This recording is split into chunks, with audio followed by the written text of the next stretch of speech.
벳세다 바닷가에서 베드로에게 조찬을 마친 후에 네가 나를 사랑하느냐 3번의 질문을 하셨습니다.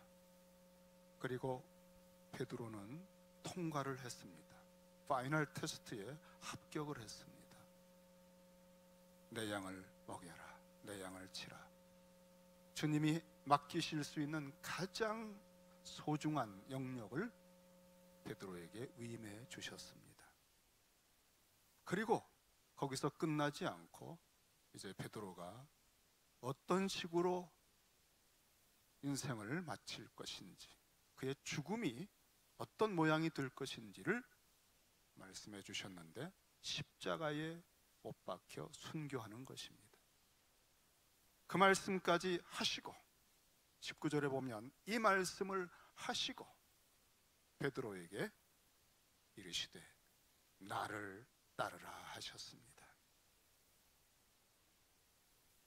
자, 이제 주님께서 이 말씀을 하신 다음에 그 자리에서 일어서신 것 같아요.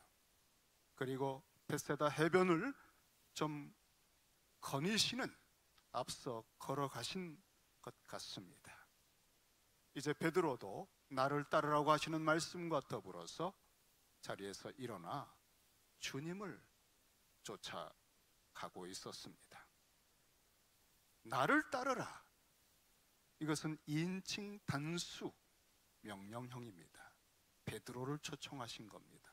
다른 제자들은 그 자리에 머물러 있었을 것입니다. 그런데 20절에 보면 베드로가 예상하지 못했던 일이 하나 생겼습니다. 베드로가 돌이켜 예수께서 사랑하시는 그 제자가 따르는 것을 보았다 그랬어요. 주님을 따라가고 있었어요. 베드로가 주님을 몇 발자국 뒤에서 따라가고 있었습니다. 혹시 모르죠, 주님께서 특별한 말씀을 더 해주실 수도 있습니다. 베드로와 주님과의 이 은밀하고도 개인적인 관계 속에 놀랍게 또 한 사람의 기척이 있어서 돌아보게 된 것입니다. 그는 요한이었습니다. 요한에게는 너는 나를 따라라 말씀을 안 하셨어요. 베드로에게 말씀을 하신 겁니다. 지금 3번의 특별한 문답을 통해 베드로를 회복시켜 주시는 자리였거든요. 그런데 요한이 주님의 말씀도 들은 바 없는데 뒤를 따르고 있습니다. 베드로를 배려해서 베드로 뒤에서 따릅니다. 그러나 주님을 따르고 있는 거죠. 이 사건이 요한복음에 기록되어 있습니다. 그래서 요한은 주님께서 베드로에게 하신 말씀을 잘 들은 거예요. 그리고 굉장히 중요한 의미가 있다고 여긴 것입니다. 자, 20절의 상황을 조금 더 들여다보면 베드로가 돌이켜 보았습니다. 요한이 눈에 들어옵니다. 나를 따르라. 내가 나를 사랑하느냐? 내가 이 사람들보다 나를 더 사랑하느냐? 여전히 이런 질문들을 통해서, 거기에 여러분 도마가 있었잖아요. 요한복음의 마지막 단계입니다. 내가 나를 사랑하느냐? 이 나는 우리 주님에 대한 신앙 고백 전체가 이제는 응집된 것입니다. 도마의 신앙 고백 들으셨죠? 나의 주, 나의 하나님. 창세전 아버지의 품속에 말씀으로 계시던 독생하신 하나님, 말씀이 육신이 되셔서 우리 가운데 오신 그 하나님, 그 주님에 대한 고백으로 이제 요한복음이 마무리되었는데, 너는 나를 따르라. 누굽니까? 주님이시고 하나님이신 예수님을 따르는 겁니다. 여러분, 하나님을 바라보고 따르고 있는데 다른 데로 눈길을 돌릴 수가 있나요? 주님께서 내가 나를 사랑하느냐라고 하는 질문 속에는 하나님에 대한 사랑의 요구, 뜻과 성품과 힘을 다하여, 그리고 마지막에 십자가의 죽음이라고 하는 것처럼 목숨을 다하여 이제 나를 좇으라 하시는 요구를 하신 겁니다. 그런데 이렇게 주님을 따라가고 있는 첫 걸음 몇 걸음을 뗀 이때에 어떻게 다른 데로 눈이 돌아갑니까? 어떻게 피조물인 사람에게로 눈이 돌아가고 있습니까? 그런데요, 이것이 우리의 현실이에요. 주님께 온전히 헌신하고 회복된 사람이었는데 순식간에 다른 것이 우리 속에 생깁니다. 제가요, 책상 앞에, 사택의 책상 앞에 고구마 순을, 물을 가득 담아서 고구마를 담아놨는데 순이 자랍니다.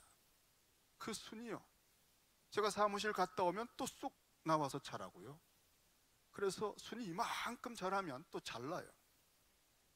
그러면 또 작은 순들이 금세 자국 깨면 또 커 있습니다. 야, 여러분, 그렇게 순이 금방 자라는지 몰랐어요.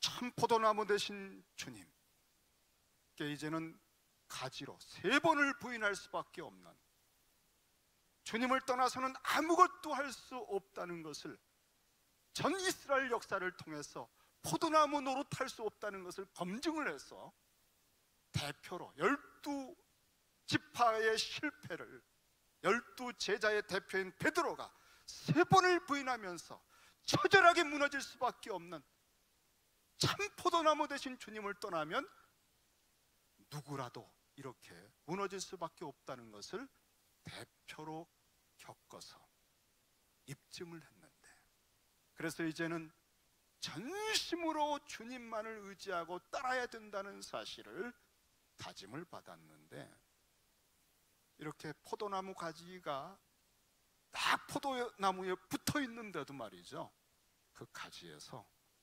다른 새치가 나옵니다. 그래서 주님만을 전심으로 의지하고 사랑하고 주님과 교통해야 하는 그 에너지와 눈길과 관심을 쓸데없는 싹으로 키워갑니다. 거기엔 열매가 맺히질 않아요. 그래서 여러분, 하나님께서 어떻게 하시는 줄 아세요?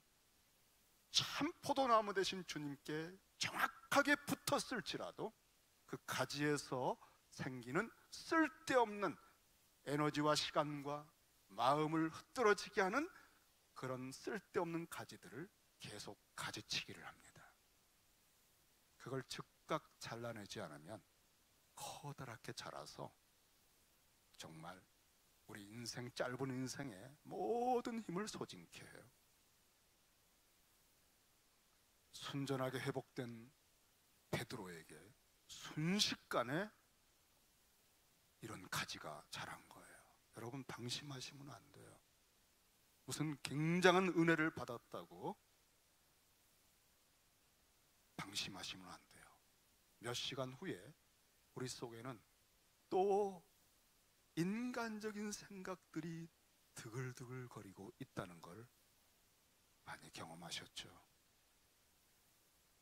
주님만을 쫓아가고 이제는 주님 외에는 보이지 않는 이 사람이 바로 자기 뒤에서 주님을 따라오는 요한에게 마음이 간 겁니다. 그도 그럴 것이 오늘 설명을 했습니다. 요한은 베드로가 이 순간에 자기를 돌아보고 있는 그 마음 깊은 곳의 동기와 그 태도의 근원에 대해서 우리에게 슬쩍 뭔가를 가르쳐 주었습니다. 그것은 마치 3번 질문하시는 주님의 의도가 숯불 앞에서 3번 부인했던 그 사건을 일깨워내셨던 것과 같이 지금 베드로가 자기를 돌아보며 주님께 책망 어린 말씀을 듣게 된 이유에 대하여 우리에게 슬쩍 뭔가를 가르쳐 주었어요. 20절을 좀 더 자세히 보면 베드로가 돌이켰을 때 그 대상은 그냥 동료 요한이 아니라 예수께서 사랑하시는 그 제자였습니다. 예수께서 사랑하시는 제자, 그 제자가 따르는 것을 본 것입니다. 따르라고 하지 않았는데도 따르고 있습니다. 그리고 좀 이상한 걸 느꼈습니다. 자기는 따르라 해서 따르고 있는데 요한은 그런 말씀 듣지 않고도 알아서 따릅니다. 그리고 주님은 그렇게 따르고 있는 요한을 다른 말씀 안 하시고 그대로 받아주십니다. 그리고 요한이 알아서 따르고 있는 것을 즐거워하십니다. 자기를 사이에 두고 앞서가시는 주님과 뒤에 따라오는 요한 사이에 아주 미묘한 기류가 흐르고 있다는 것을 느낀 겁니다. 와, 이건 뭐지? 여러분, 이거 정말 견디기 힘든 겁니다. 요한은 주님의 품속을 드나드는 경지를 아는 거예요. 말로 해서 하는 게 아닙니다. 알고 있는 겁니다. 마음으로 통하는 겁니다. 요한복음이 가진 특성이죠. 창세전의 아버지와 아들, 말씀이 육신이 되기 전에 하나님 아버지와 함께 있었던 그 측량할 수 없는, 형언할 수 없는 사랑과 친밀함의 교통함의 세계, 아버지의 품속에 있는 독생하신 아들 예수님, 그 무한한 사랑을 받으시는 아들, 그리고 그 사랑을 아버지께 올려드리는 아들과 아버지의 그 모습이 그리스도를 통해 자기한테 와서 이제는 주님의 품에 기대어서 비밀스러운 세계를 감히 물을 수 있고 들을 수 있는 그러한 세계를 눈뜬 거예요. 요한은 이미 그 세계에, 그 주님의 통치의 땅에, 거룩한 땅에 이미 들어가 있는 겁니다. 베드로는요, 이게 사실 좀 불편한 겁니다. 그래서 그는 주님께 요한에 대한 질문을 하게 된 겁니다.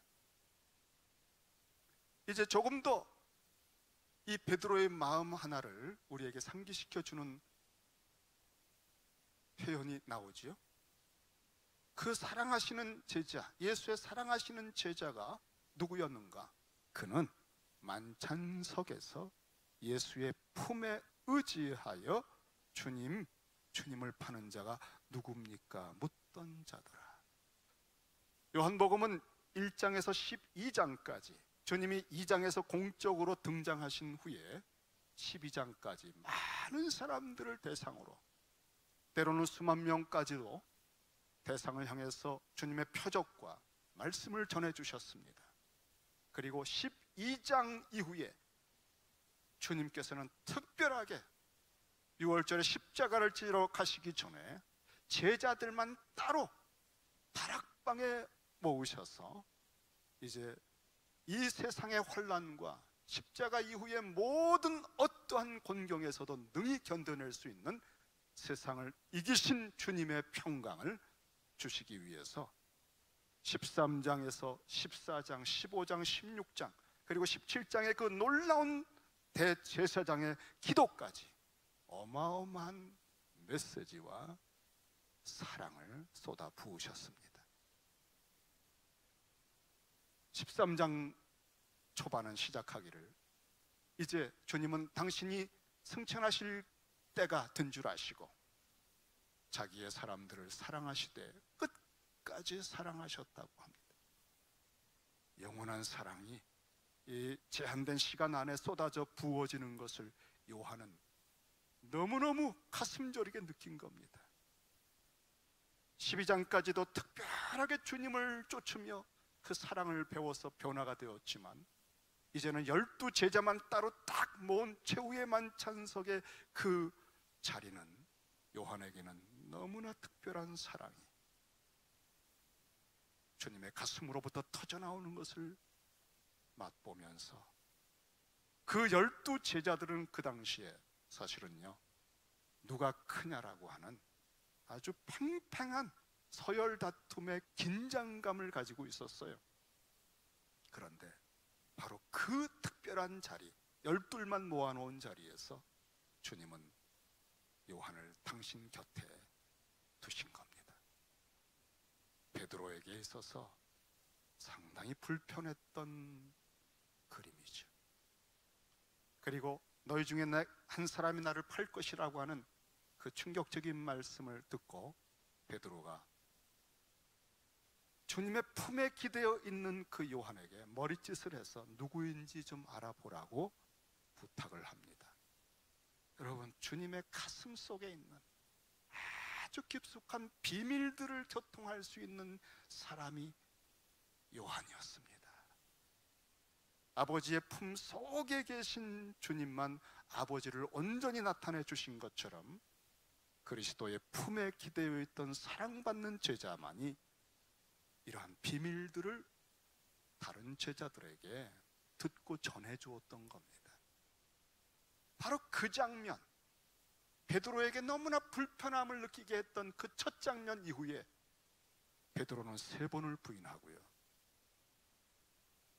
그리고 바닷가에서 주님을 알아본 것도 요한이었습니다.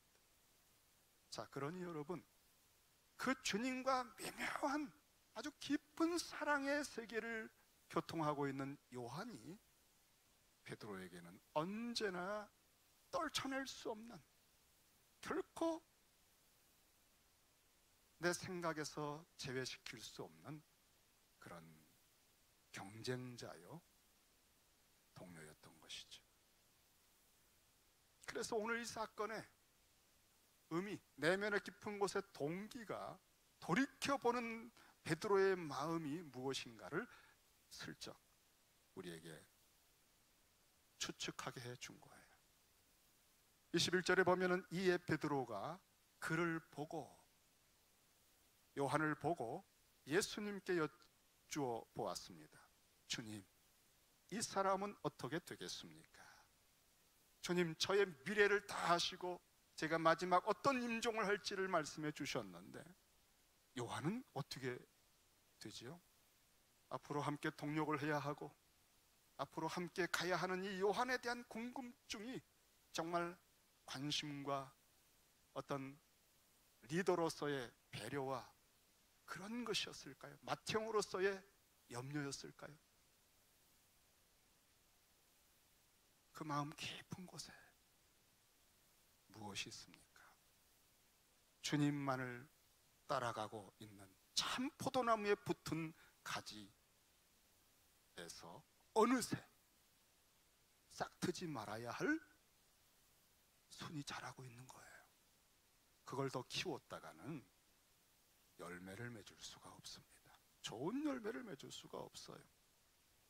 그래서 주님은 그렇게 사랑하시며 기뻐하시며 합격했다, 너 드디어 이 모든 훈련과 그 과정을 통과를 했구나라고 흡족해 하셨고 따뜻하게 말씀하셨던, 나를 따르라, 내 양을 치라고 하셨던 그 주님의 어조가 순식간에 아주 냉정한 어감을 가지고, 그리고 안색을 바꾸어 정색하시며 베드로에게 말씀하시는 이 순간을 요한은 잊을 수가 없었던 거예요. 예수께서 이르시되 내가 올 때까지 그를 머물게 하고자 할지라도 내게 무슨 상관이냐? 자, 여러분, 내게 무슨 상관이냐? 너하고 상관이 있는 것 아니다. 자, 주님께서요, 이 쓸데없는 가지가 벌써 자라고 있는 것 허용하지 않으셨습니다. 순식간에 단호하게 말씀의 칼로 잘라내 주셨습니다. 우리가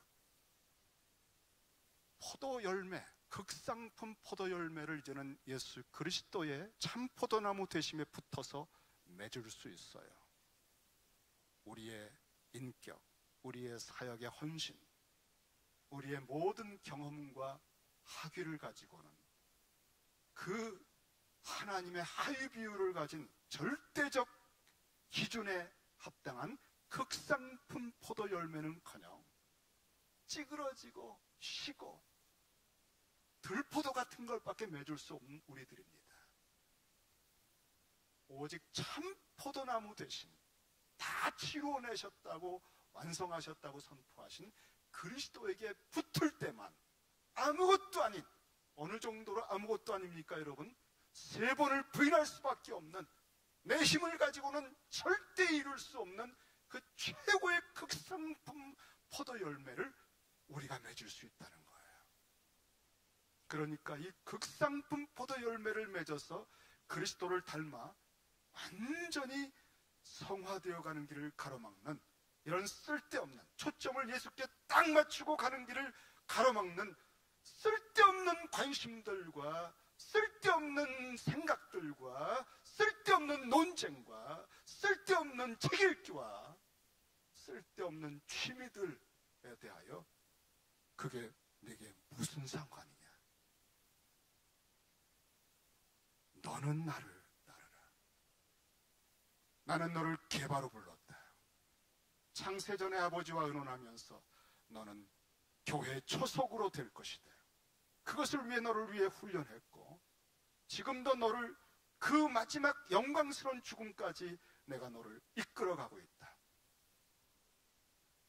나를 초점을 두고 참 포도나무 되고 완전한 선한 목자인 나에게 초점을 100% 두고 나를 따르지 않으면 그 쓸데없는 가지들에 신경 쓰다가 너는 나의 뜻을 다 이룰 수 없다. 그게 무슨 상관이 있느냐? 요한이 다시 앞으로 어떤 일을 할지, 그 마지막 임종이 어떤지를 내가 안들, 그것이 너와 무슨 상관이 있느냐?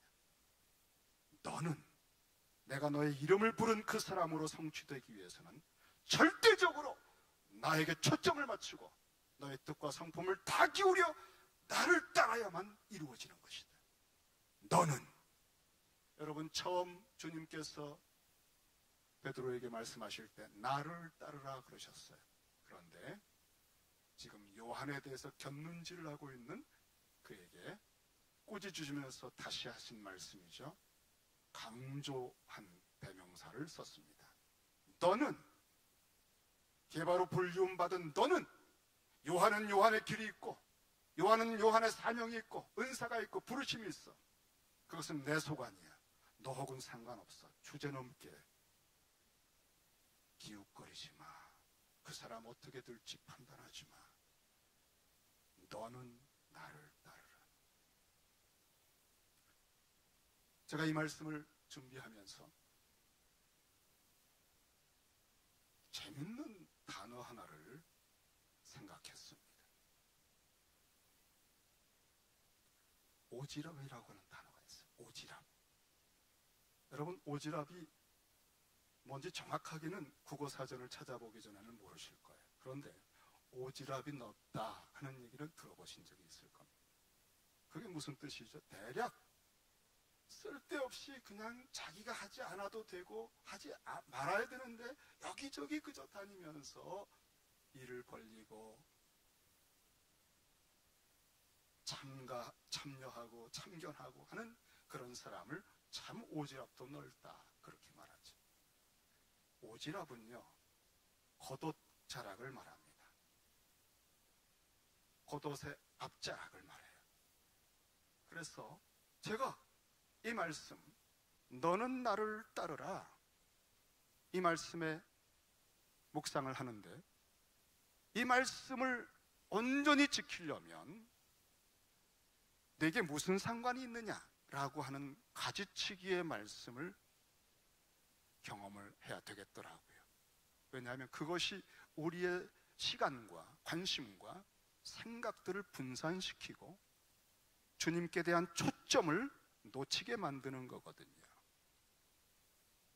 내게 무슨 상관이냐? 주님은 겉보기에는 동료 요한에 대한 배려와 같고, 또 맏형으로서 요한에 대한 미래를 위한 염려와 같고, 사랑처럼도 보이고 애정으로도 보이지만, 우리 주님께서는 우리의 폐부의 깊은 곳에 있는 동기를 꿰뚫어 보시잖아요. 이건 키우면 안 돼. 이건 내 소관이 아니야. 겉보기에는 굉장한 헌신과 같고 좋아 보이는 것들이 있어도요, 주님은 중심을 꿰뚫어 보십니다. 제자들이 주님과 마지막 40일을 지낼 때에 이제 너희는 몇 날이 못되어 성령으로 세례를 받을 것이다 라고 얘기했습니다. 깜짝 놀랐습니다. 그리고 기대감에 벅차서 말을 했습니다. 주님, 이스라엘 나라를 회복할 때가 이때입니까? 그때 주께서 말씀하셨죠. 때와 기한은 아버지께서 자기의 소관에 두셨다. 너희의 알 바가 아니다. 자, 여러분, 우리는 주제넘게 정말 오지랖이 넓어요. 주님께서, 아버지께서 당신의 소관에 두신 영역까지를 자꾸 들춰서 질문을 해요. 왜 저 사람은 구원을 어떻게 받죠? 조선시대 사람들은 어떻게 구원을 받는 거예요? 주님, 왜 이렇게 공평하지 않죠? 이런 질문들의 가지들이 번성해가지고 거기에 시간을 많이 쏟습니다. 너는 나를 따르라. 너의 이름을 부르고 너의 소명과 은사를 주고 창세전부터 꿈꾸었던 너의 완전한 성취에 대해서 내가 너를 이끌고 있다. 내가 받은 구원에 감격하며 100% 나의 사랑을 받으며 누리고 있을 때, 열매를 맺고 있을 때 너는 성취가 되는 것이다. 다른 사람의 구원, 나의 소관이다. 그게 너하고 무슨 상관이냐? 자, 여러분, 우리 시대의 신학들은요, 정말 쓸데없는 주제들을 연구를 너무 많이 합니다. 이 학자들이요, 박사들이고 교수들이고 그 자리에서 쓸데없는 것에 가장 머리를 쓰고 온 시간을 투자해서 평생 그걸 가르치게 만드는 어리석은 자들이 너무나 많습니다. 그게 너와 무슨 상관이냐? 이 주님께서 우리의 생각의 근원, 동기, 그리고 역사의 시초와 마지막 완성까지를 내다보시는 주님의 불꽃 같은 눈으로 보시고, 그게 너와 무슨 상관이냐? 그게 너의 그리스도를 닮아가고 참 포도나무 열매에 극상품 열매를 맺어가는 성화에 무슨 의미가 있느냐? 이 주님의 예리하고 단호한 질문을 통과하고도 남는 것이 아닌 것은요, 다 잘라내셔야 돼요. 여러분의 취미 중에서, 여러분이 읽고 있는 책 중에서, 여러분이 주로 말하며 질문하고 사람들하고 논쟁하고 있는 주제들 중에서, 그게 너와 무슨 상관이냐라고 하는 이 예리한 주님의 따끔한 말씀 앞에 이걸 통과하지 못한다면 다 가지쳐버리세요. 그렇지 않으면 여러분은 성취되지 않습니다. 늘 두 마음을 품게 되고, 늘 곁눈질을 하게 되고, 늘 뭔가 불만이 있고 채워지지 않는, 열매가 맺혀지지 않는 그런 사람으로 살아가게 됩니다. 주님은 정색을 하셔요. 너 지금 뭐 하고 있니? 너는 나를 따르면 돼. 오지랖이 넓다는 말은, 그래서 우리의 겉옷의 옷자락에는 주님께서 담아주시는 나를 향하신 약속과 메시지에 전심을 기울이라는 뜻이에요. 거기에 쓸데없는 걸 담지 말라는 겁니다. 주님이 내게 주지 않는 것을 자꾸 자꾸 거기에 담으려고 하는 거예요. 제가 개인적으로 이 5월 달에는 큐티를 하는 달로 신명기 대장정을 여러분과 함께 하기로 부탁을 드렸습니다. 오늘 큐티 본문이 생각나시죠? 신명기 23장. 저에게는 3절의 말씀이 특별히 내게 주신 말씀입니다. 모압 사람들은 영원히 여호와의 총회에 들어올 수 없다. 그들을 위해서 기도도 하지 말아라. 모압 사람들은, 암몬과 모압 사람들은 영원히 10대뿐이 아니라 영원히 하나님의 총회 예배에 들어올 수 없다. 그 모든 복을 받을 수 없다. 여러분, 그 말씀이 저에게 특별히 와닿는 이유를 저는 압니다. 왜냐하면 그 모압 여인 룻이 이스라엘의 총회에 들어왔고요, 그가 보아스와 만나서 이스라엘을 세웠던, 진정한 이스라엘로 등극시켰던 다윗 왕을 낳게 되었기 때문입니다. 그 말씀을 읽으면서 와, 그러므로 믿음은 놀라운 것이구나. 영원히 여호와의 총회에 들어올 수 없다고 저주를 받은 모압 사람 룻이 다윗의 조상이 되었다니. 그러므로 믿음, 예수 그리스도의 십자가를 붙들고 믿는 믿음이야말로, 그리스도의 십자가는 이렇게 구약에서 말한 옛 언약의 모든 저주를 다 녹여내고 극복하고 부활시켜서 새 언약 속에 주님의 놀라운 이 세계를 허락해 주시는구나. 믿음으로 말미암는 구원의 놀라움. 그리고 또 한 가지는 룻기가 연이어 생각이 듭니다. 여러분, 룻은 기업을 다 잃어버린 한 가족의 모습 속에 자신을 헌신합니다. 다시 재혼할 수 있는 젊은 사람과 만나서 인간적인 행복을 꿈꿀 수 있었던 이 룻이라고 하는 젊은 여인은 나오미, 다 소망 없고 늙어버린 나오미의 가문의 기업을 회복하는 일을, 자기의 남은 생애를 다 던지고 헌신하면서 보아스에게 당신이 고엘입니다, 우리 기업을 회복해달라고 타작마당의 그 밤에 가서 헌신을 합니다. 그때 보아스가 알겠다, 내가 너의 말을 들어주겠다, 내가 법정에 가서 먼저 해결할 문제가 있는데 해결되면 반드시 내가 너의 고엘이 되어줄 것이다 하면서 룻을 보낼 때요, 너의 겉옷을 가져오라고 그래요. 그리고 그의 겉옷에다가 6대의 보리를 담아줍니다. 그리고 그것을 가지고 룻이 돌아왔을 때 나오미가 말합니다. 그것을 보고 그는 참으로 이 일을, 고엘이 되는 일을 성취할 것이다. 우리에게는 안식이 왔다라고 얘기합니다.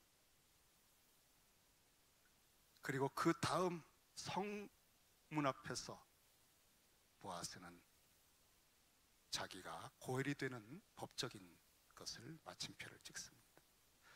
여러분, 우리 마음의 오지랖, 우리 생각의 오지랖에 하늘 보아스이신 주님께서 담아주시는 것이 아니고는 채우지 않으시기를 바랍니다. 그게 너와 무슨 상관이야? 그 책을 읽어서 너에게 무슨 도움이 되느냐? 그 사람과 만나서 사귀면서 어떤 유익이 너에게 있을 것 같으냐? 너는 그런 논쟁을 통해서 무엇을 얻을 것 같으냐? 너의 이름을 내가 불러서 그 이름을 성취하는 것은 나만이 해줄 수 있다. 100% 내게 초점을 맞추고 다 이루어 놓은 참 포도나무 된 나에게 온전히 붙어서 너의 진정한 목자인 선한 목자이신 나의 음성을 매 순간 들으면서 전심으로 쫓아올 때 너는 최고의 열매와 성취를 얻게 될 것이다. 다른 데 눈 돌리게 하는 그런 쓸데없는 것에 관심을 가지고 오지랖 넓게 거기에 세월을 던져서 소모하지 말아라. 우리 주님께서 정말 오늘 여러분에게 아주 단호하게 말씀해 주신 것 같아요. 사실 오늘 이 말씀 중에 그 주님께서 담아주신, 우리의 오지랖에 담아주신 나의 생각과 감정과 의지와 계획과 기도의 오지랖 속에 보아스가 담아주신 그 6대는 텅 비게 돌아와 절망했던 나오미에게 그 순간 그가 우리의 고엘이 되어 주겠구나 하는 말할 수 없는 벅찬 소망을 물밀듯이 일으켜 주었어요. 그리고 확신을 가지고 말했어요. 내 딸아, 이제는 앉아 있어라. 그가 다 성취할 것이다. 그가 이 일을 완성하기 전까지는 절대 쉬지 않을 것이다. 우리에게는 안식이 왔다. 그 나오미의 고백 속에 기업 회복의 모든 소망이 불일 듯이 일어나고 있는 걸 보면서 눈물이 나더라고요. 눈물이, 주체할 수 없는 눈물이 나요. 정말 여러분의 생각과 감정과 계획과 뜻과 관심과 초점을 잃게 하는 어떤 것도 여러분의 그 오지랖 속에 들여 놓지 마시기 바랍니다. 그것이 사랑하는 요한, 경쟁하는 요한, 동력할 수밖에 없는 요한이라 할지라도 여러분의 초점은 오직 주님밖에 없어요. 주께 오늘도 우리는 우리의 모든 것을 초점을 맞추고 바라봅니다. 너는 나를